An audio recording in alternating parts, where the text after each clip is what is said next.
மனிதனுடைய இதயத்தை பற்றி நாம் ஒரு சிறு செயல்களுக்கு மூலம் நாம் இன்னைக்கு பார்க்கணும்.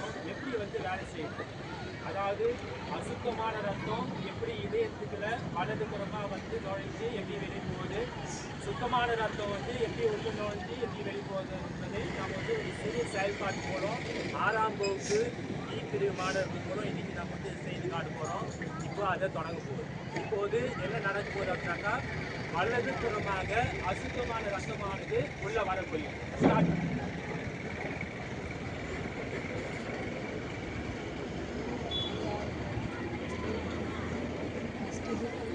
பூமியினர் வாழ்க்கை திறந்தாச்சு, ரத்தமானது உள்ள போகுது.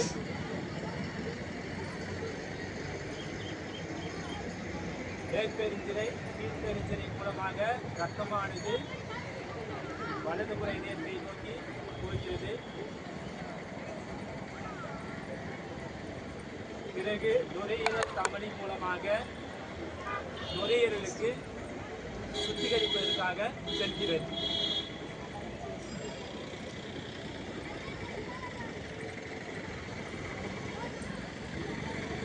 பிறகு ஆக்சிஜன் கொண்ட சுத்தமான ரத்தமானது இடதுபுறமாக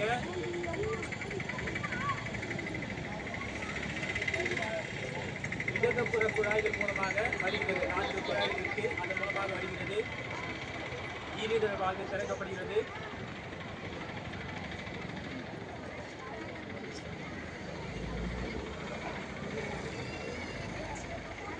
இப்போது இந்த ஆக்சிஜன் கொண்ட ரத்தமானது மகா தமனி வழியாக, மகா தமனி அல்லது பெருந்தமனி சொல்லுவோம், அதன் வழியாக உடலின் பல பாகங்களுக்கு செல்கிறது.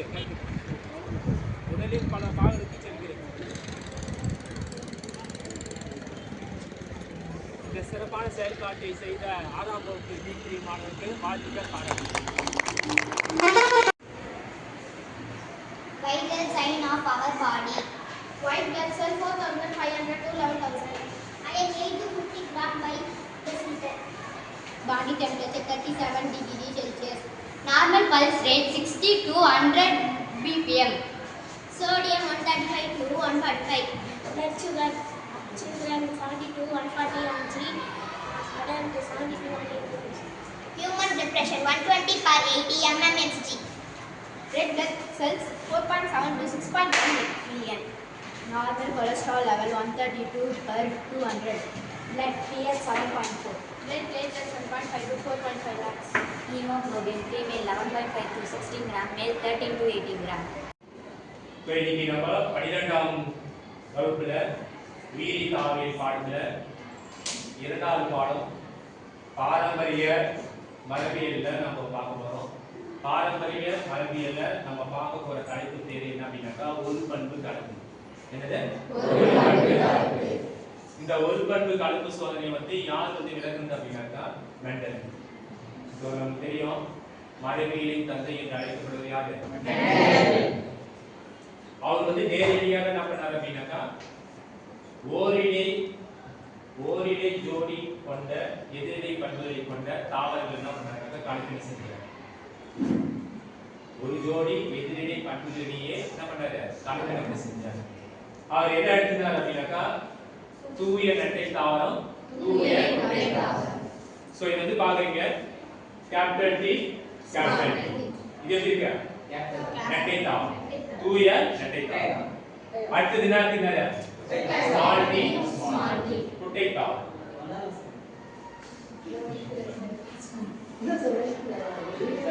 ஓகே, குட்டை தாவரம். இது என்னது? Small t small t. இப்பதான் ஆரம்பிக்க போறோம். ஒரு பண்பு கலப்பு சோதனை அப்படின்னா என்னன்னா, ஒரு ஜோடி எதிரிடை பண்புகளிலேயே நடைபெறும் கலப்பினம். அதுதான் என்ன பேரு? ஒரு பண்பு கலப்பு சோதனை. சோ இப்போ நம்ம தூய நெட்டை தாவரம் எடுத்துக்கிறோம். இன்னொன்னு தூய நெட்டை தாவரம். இதுக்கு பேர் கேபிட்டல் டி கேபிட்டல் டி. இதுக்கு பேர் என்னது? Small t small t. இப்போ என்ன செய்ய போறோம்னா, கலப்பினம் செய்ய போறோம். எதுக்கு கலப்பினம் செய்ய போறோம்? நெட்டை தாவரம். For example, நெட்டை தாவரத்துக்கு குட்டை தாவரத்துக்கு கலப்பினம் செய்யும் போது முதலாம் தலைமுறை, இதுதான் முதலாம் தலைமுறை. என்ன தலைமுறை? முதலாம் தலைமுறை. முதலாம் தலைமுறையில் என்ன பண்பு வெளிப்படுது அப்படின்னாக்கா, இது ஒரு டி எடுத்துக்கணும், இது வந்து small t capital T small t வந்துச்சா capital T small t அடுத்து இன்னொரு பாரு முதல் தலைமுறையில இன்னொரு கலப்பினம் இது என்னது capital T இது என்னது small t வந்துச்சா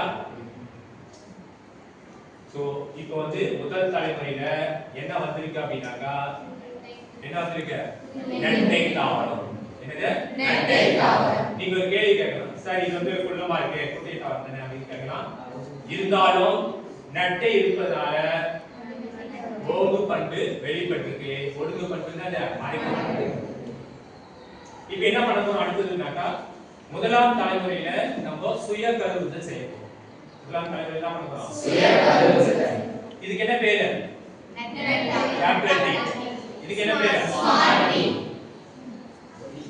இதுக்கு என்ன பேரு capital T இதுக்கு என்ன பேரு small t சோ இப்போ வந்து நம்ம என்ன பண்ண போறோம் கலப்பினம் செய்ய போறோம் கலப்பினம் செஞ்ச பிறகு இத நம்ம புன்னட் ஸ்கொயர் சொல்லுவோம் என்னது புன்னட் சதுரத்துல நம்ம என்ன பண்றோம் மேட்ச் பண்றோம் புன்னட் சதுரத்துல மேட்ச் பண்ணும்போது என்ன நடக்குதுன்னு வந்து பார்ப்போம் ஓகே ரெடியா ஃபார் எக்ஸாம்பிள் வந்து நீங்க வந்து பார்க்கலாம் இது அப்படியே எடுத்துக்கலாம் இது அப்படியே எடுத்துட்டு இது வந்து கேபிட்டல் T இது என்னது small t இது வந்து கேபிட்டல் T இது என்னது ஸ்மால் t இதுக்கு பேர் என்னது புன்னட் ஸ்கொயர் இப்போ மேட்ச் பண்ணி பார்க்கலாம் என்ன வருது capital T capital T ரெண்டு வந்து capital T capital T small t சரியா அடுத்து இது வந்து small t இருக்கு அங்க capital T அப்ப எது ஃபர்ஸ்ட் எடுக்கணும் capital T capital T வெச்சணும் அங்க பக்கத்துல ஓகே அடுத்து இது என்னது small t அது என்னது capital T so small t என்னது இப்போ புரிஞ்சுதா என்ன புரிஞ்சது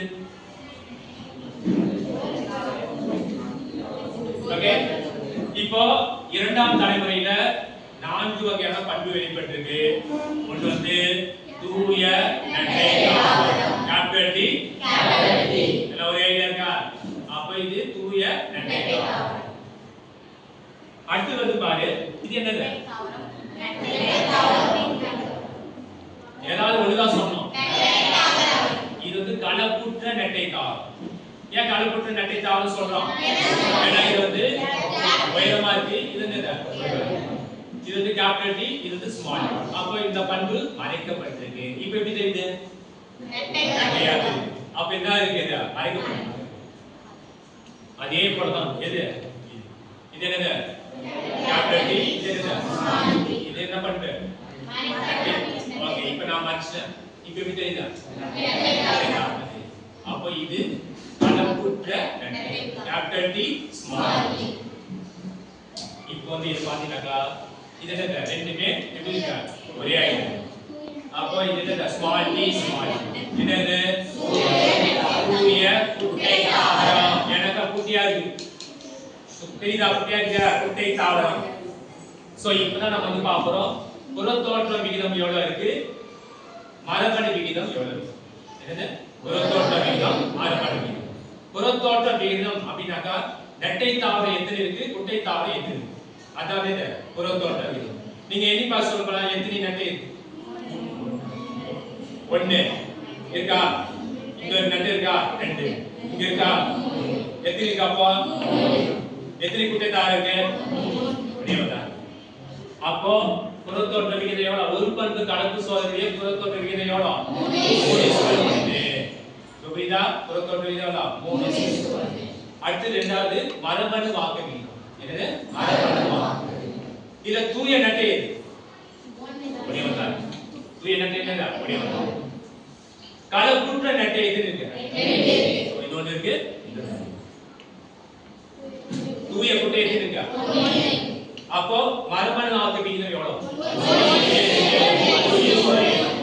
இப்போ புரியுதா அழகா புரியுதா இப்போ வந்து இன்னைக்கு யாராவது வந்து மேட்ச் பண்ண போறோம் ரெடியா பாத்துங்க பாத்துட்டு இப்போ வந்து மேட்ச் பண்ணுங்க வந்து இல்ல அங்க எடுத்து வைக்கணும் இப்போ நான் சொன்ன மாதிரி சொல்றேன் ஓகே பாத்துலாமா ஸ்டாப் பண்ணி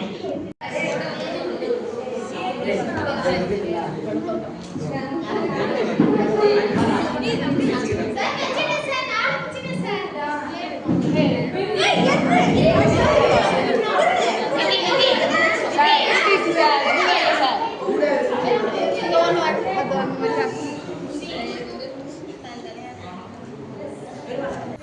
நம்ம வந்து மனதிலிருந்து குறித்து ஒரு விளையாட்டின் மூலமாக நம்ம செயல்பாடுகளை நம்ம பார்க்க போறோம்.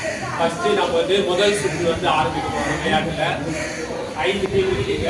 1 2 3 4 5 டீம் இருக்கும். 6 சுற்று வந்து இந்த விளையாட்டு நம்ம வந்து செயல்படுத்த போறோம். இப்போ ஃபர்ஸ்ட் நம்ம முதல் சுற்றுல முதல் டீமுக்கான என்ன அறிவிப்பு பார்க்கலாம். வலசை வருதல். நீங்கள் வெகுபுறத்திலிருந்து வலசை வந்ததால் களைப்பாக இருக்கிறீர்கள். ஆனால் இங்கு நிறைய உணவு கிடைக்கும். இதே இடத்தில் இருக்கும். இரண்டாவது வலசை வருதல். நீங்கள் கலந்து வரும் பகுதிகள் எல்லாம் பாதுகாக்கப்பட்டதால் அங்குள்ளவர்கள் வேட்டையாடுவதை கைவிட்டு விட்டனர். ஒரு அடி முன்னால் செல்லவும்.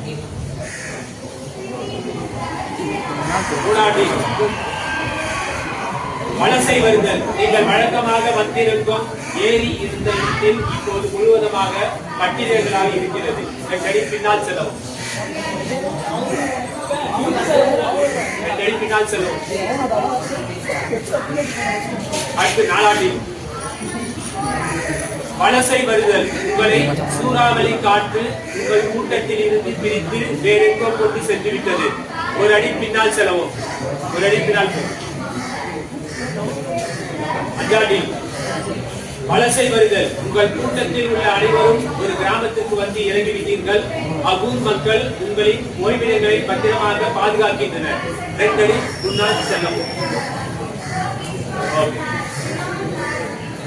முதல் சுற்று முடிந்துவிட்டது. அடுத்து ஒன்றாக பார்க்கிறோம். 2வது சுற்று.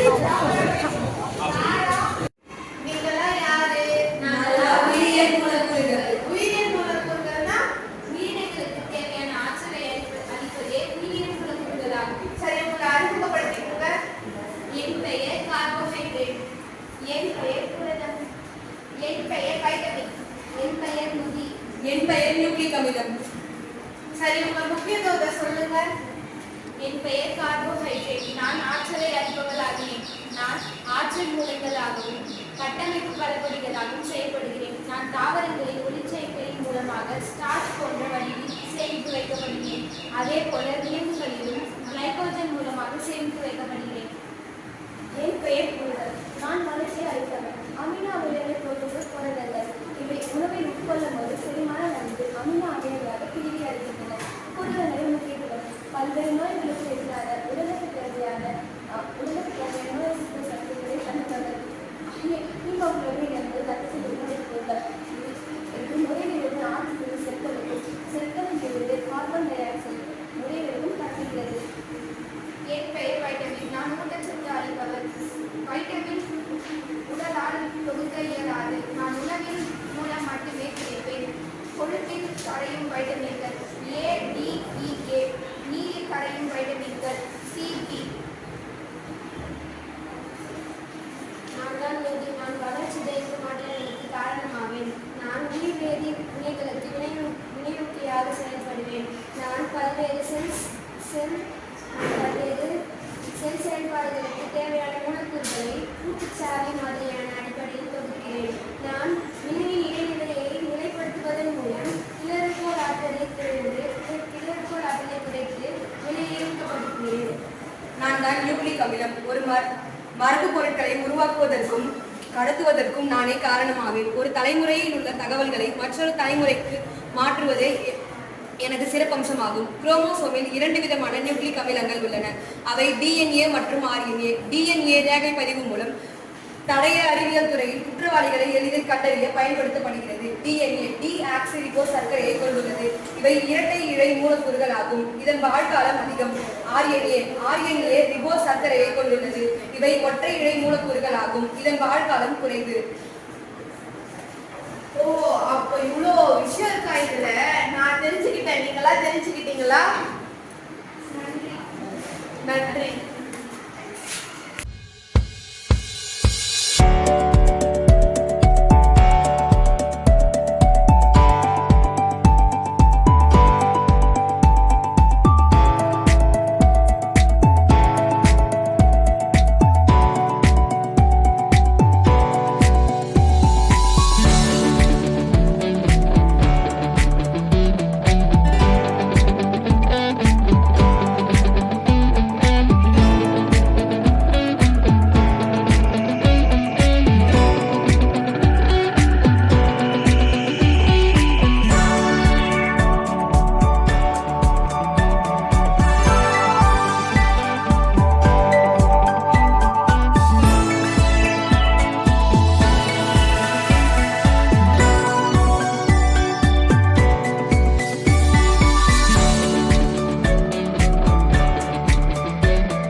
வனமும் வாழ்வும் என்ற பயிற்சியில நாம் இன்னைக்கு பார்க்க போகிறது பறவைகள் பற்றி பார்ப்போம். பறவைகள் நமக்கு நல்லா தெரியும். பறவைகளுடைய வாழ்வு என்னங்க வாழும், மரத்தில் வாழும், உயர்ந்த மலைப்பகுதியில் வாழும். இப்படி பல்வேறு தகவல்கள் கொண்ட ஒரு பறவை இந்திய பறவைகள். உலகெங்கிலும் வந்து பார்த்தீங்கன்னாக்கா கிட்டத்தட்ட 11,000 இடங்கள் வாழ்ந்து. இன்னும் சொல்ல போனா மனிதருக்கு வந்து ஒரு அட்ராக்ஷன் தரக்கூடிய கவரக்கூடிய ஒரு விலங்கு அப்படின்னா என்ன பறவை? பறவை. அதுக்கப்புறம் பார்த்தீங்கன்னா பல்வேறு வகையான பறவைகள். இந்தியாவில் வந்து பார்த்தீங்கன்னா கிட்டத்தட்ட 1300 இடங்கள் வந்து வாழ்ந்து. இன்னும் குறிப்பாக சொல்ல போனா பார்த்தீங்கன்னா தமிழ்நாட்டில் 562 இடங்கள் வந்து வாழ்ந்து. இது வந்து பார்த்தீங்கன்னா 40% பறவைகள் குளிர்காலத்தில் வருது. ஸோ இப்படி பறவைகளுடைய தகவமைப்பு வந்து ரொம்ப பயங்கரமானது. இன்னும் சொல்ல போனால் ஒரு பறவை இருக்கு, 3 வகையான பறவைகள். ஸோ இந்த பறவைகள் பார்த்தீங்கன்னா மணிப்பூரில் ஸ்டார்ட் பண்ணி சவுத் ஆப்பிரிக்காவில் போய் முடியும். கிட்டத்தட்ட 5000 கிலோமீட்டர் வந்து 5 நாட்களில் கடந்துச்சு. அப்படின்னா பார்த்து எந்த அளவு வடிவில் மிக்க பறவைகளாக இருக்கு. ஸோ அப்படிப்பட்ட பறவைகள் தான் நம்ம வந்து இன்னைக்கு வனமும் வாழ்வில் நம்ம வந்து பார்த்துருக்கோம். ஆழ்வர் காட்சி காடு இருக்கு. அந்த காடு பற்றி இப்போ நீங்கள் வந்து சொல்ல போறீங்க. ஒவ்வொரு பறவைகள் பற்றியும் அதனுடைய அறிவியல் பற்றியும் அதனுடைய பண்புகள் பற்றியும் இப்போ வந்து பார்க்கலாம். First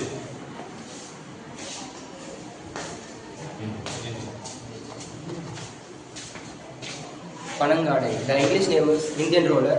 The scientific name is Coraceus bengalensis. பண்புகள். இது பனைமரத்தின் உச்சிகள், மின்கம்பிகள் போன்ற இடங்களில் அமர்ந்திருக்கும். இது பெண் துணையை கவர ஆண் பறவைகள் அந்திரத்தில் உச்சிகளில் பறந்து குட்டிக்கரணம் அடிப்பது போன்று பறப்பதை காணலாம். இது பறக்கும் பொழுது இதன் ரெக்கைகளில் உள்ள நீல நிறங்கள் பளிச்சென்று தெரியும். நன்றி. இந்த பறவை பெயர் வந்து செண்பகம். இதோட அறிவியல் பெயர் வந்து சென்ட்ரோபிஸ் சென்சஸ்ட்ரிபியா. English name greater coucal. மரத்தின் இடையிலிருந்து பதுங்கி மெல்ல மெல்ல தாவும். இறைகளை தேட சில நேரங்களில் நடந்து சென்றும் இறைகளை தேடும். மரத்தின் உச்சிலிருந்து தாவ மெல்ல மெல்ல தாவி மரங்களிலிருந்தோ புதர்களிலோ செல்லும். இது அடித்தொண்டிலிருந்து குப் குப் என கத்தும். வேலிவால் குருவி. இங்கிலீஷ் ரிவ்யூஸ் இந்தியன் பேரடிக்ஸ். வேலியன் வந்து ட்ரெப்ஸ்போன் பேரடிக்ஸ். பண்புகள் வந்து இந்த ஆண் பறவைகள் வந்து நீண்ட வால் சிறகுடையது. பெண் பறவைகளும் இளமான் பறவைகளும் நீண்ட வால் சிறகு இருக்கும். பறவையின் பெயர் கரிச்சாங்குருவி. அறிவியல் பெயர் டைக்ளோரோரஸ் மேக்ரோகர்கஸ். இவை பெரும்பாலும் தந்தி கம்பிகள் மீதும் கால்நடைகள் மீதும் அமர்ந்திருப்பதை காணலாம். இவை மற்ற பறவைகளைப் போலவே ஒலி எழுப்பக்கூடியது. மிகவும் தைரியசாலி. அதனால் உருவளவில் பெரிய பறவைகளையும் விரட்டும். இதன் பெயர் சிறிய நீர்க்காகம். அறிவியல் பெயர் பிளாசோகாத்தோரக்ஸ் மேகர். இது நீரில் மூழ்கி மீன்களை பிடிக்கும். கால்களில் உள்ள சவ்வுகளின் உதவியால் மேலே வந்து மீன்களை உண்ணும். இது கூட்டமாகவும் இரைகளை தேடும். இதன் பெயர் மணிப்புறா. இதன் அறிவியல் பெயர் ஸ்டெட்டோபெனியாசிடிசிஸ். இது பெரும்பாலும் தரைகளில் உணவை உண்ணும். இதன் அருகே சென்றால் படப்பட என பறந்துவிடும். இது இனப்பெருக்க காலங்களில் ஜோடி ஜோடியாக சுத்தக்கூடியவை. பிறகு இது ஆண் புறா பெண் புறாவிடம் சென்று தலையை மேலும் கீழமாக ஆட்டுகிறது. நன்றி.